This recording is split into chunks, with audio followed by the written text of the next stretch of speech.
बुद्ध ने कहा सबका हित करो। एक दिन एक व्यक्ति बुद्ध के पास पहुंचा। वह बहुत अधिक तनाव में था।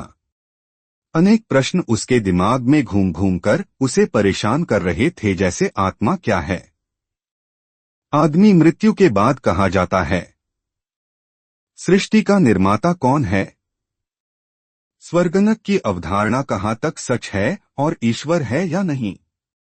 उसे इन प्रश्नों के उत्तर नहीं मिल रहे थे। जब वह बुद्ध के पास पहुंचा तो उसने देखा कि बुद्ध को कई लोग घेर कर बैठे हैं। बुद्ध उन सभी के प्रश्नों व जिज्ञासाओं का समाधान अत्यंत सहज भाव से कर रहे हैं। काफी देर तक यह क्रम चलता रहा, किंतु बुद्ध धैर्यपूर्वक हर एक को संतुष्ट करते रहे। बेचारा व्यक्ति वहां का हाल देखकर परेशान हो गया। उसने सोचा कि इन्हें दुनियादारी के मामलों में पड़ने से क्या लाभ। अपना भगवत भजन करें और बुनियादी समस्याओं से ग्रस्त इन लोगों को भगाए। किंतु बुद्ध का व्यवहार देखकर तो ऐसा लग रहा था मानो इन लोगों का दुहक उनका अपना दुहक है। आखिर उस व्यक्ति ने पूछ ही लिया, महाराज आपको इन सांसारिक बातों से क्या लेना देना। बुद्ध बोले, मैं ज्ञानी नहीं हूँ और इंसान हूँ। वैसे भी वह ज्ञान किस काम का जो इतना घमंडी और आत्मकेंद्रित हो कि अपने अतिरिक्त दूसरे की चिंता ही न कर सके। ऐसा ज्ञान तो अज्ञान से भी बुरा है। बुद्ध की बातें सुनकर व्यक्ति की उलझन दूर हो गई। उस दिन से उसकी सोच व आचरण दोनों बदल गए। कथा का सार यह है कि ज्ञान तभी सार्थक होता है जब वह लोक कल्याण में संलग्न हो। बली मुश्किलों का हल नहीं। कहानी 2 स्टोरी।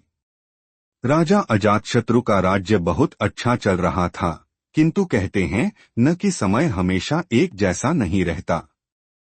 ऐसा ही अजातशत्रु के साथ हुआ। राजा कई मुश्किलों से घिर गए और उन मुश्किलों से बाहर नहीं निकल पा रहे थे। उन्होंने कई युक्तियां अपनाई लेकिन असफल रहे। एक दिन उनकी मुलाकात एक तांत्रिक से हुई। राजा ने तांत्रिक को अपनी मुश्किलें बताईं। तांत्रिक ने राजा की बातों को ध्यान से सुना, फिर उसने एक उपाय बताया। तांत्रिक ने कहा, आपको पशु बलि देनी पड़ेगी, तभी आपकी मुश्किलों का समाधान होगा। पहले तो राजा काफी सोच विचार में पड़ गया, लेकिन उन्हें जब कोई भी रास्ता न दिखा तो उन्होंने तांत्रिक की बात मान ली। तांत्रिक के कहे एक बड़ा अनुष्ठान किया गया। पशुओं को मैदान में बलि देने के लिए बांध दिया गया। संयोगवश उस समय महात्मा बुद्ध राजा के नगर में पहुंचे। वे उसी स्थान से गुजर रहे थे जहां पर राजा ने अनुष्ठान कराया था। महात्मा बुद्ध ने जब देखा कि निर्दोष पशुओं की बलि दी जाने वाली है तो वे राजा के पास गए और बोले, राजन, आप इन निर्दोष पशुओं को क्यों मारने जा रहे हैं। राजा बोले, महात्मा जी, मैं इन्हें मारने नहीं अपितु राज्य के कल्याण के लिए इनकी बलि देने जा रहा हूं, जिससे सारे राज्य का कल्याण होगा। महात्मा बुद्ध बोले, क्या किसी निर्दोष जीव की बलि देने से किसी का भला भी हो सकता है। थोड़ा सा रुककर महात्मा बुद्ध ने जमीन से एक तिनका उठाया और राजा को देते हुए बोले, इसे तोड़कर दिखाए। राजा ने तिनके के 2 टुकड़े कर दिए। बुद्ध बोले, इसे अब पुनः जोड़ दें। राजा बोले, महात्मा जी, यह आप कैसी बातें कर रहे हैं, इसे तो अब कोई भी नहीं जोड़ सकता।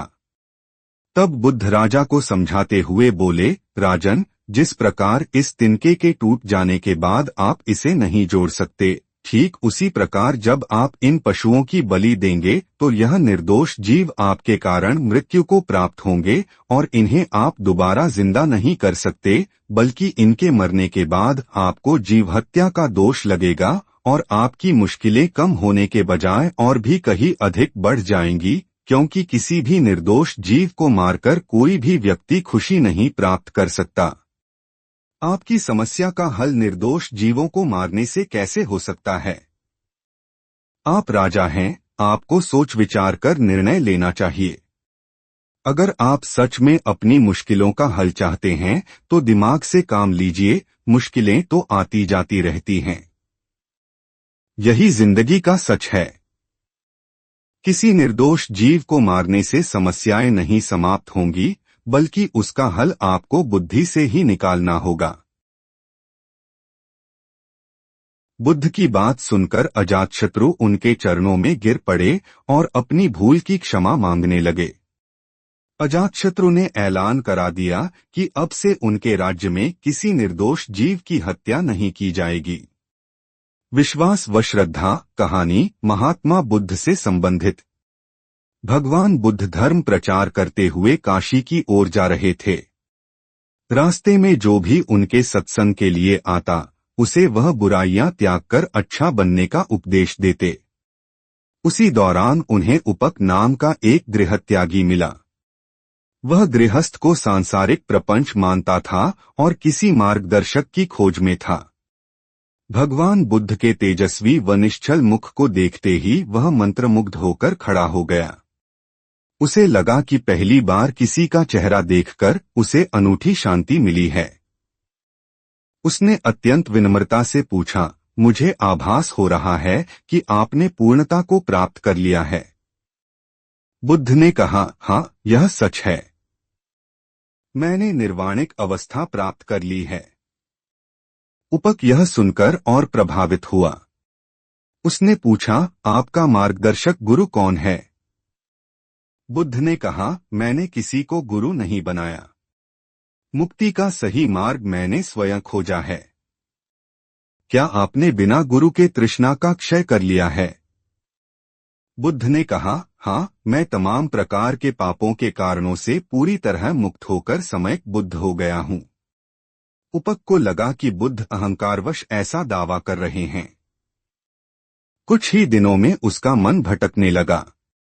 एक शिकारी की युवा पुत्री पर मुग्ध होकर उसने उससे विवाह कर लिया।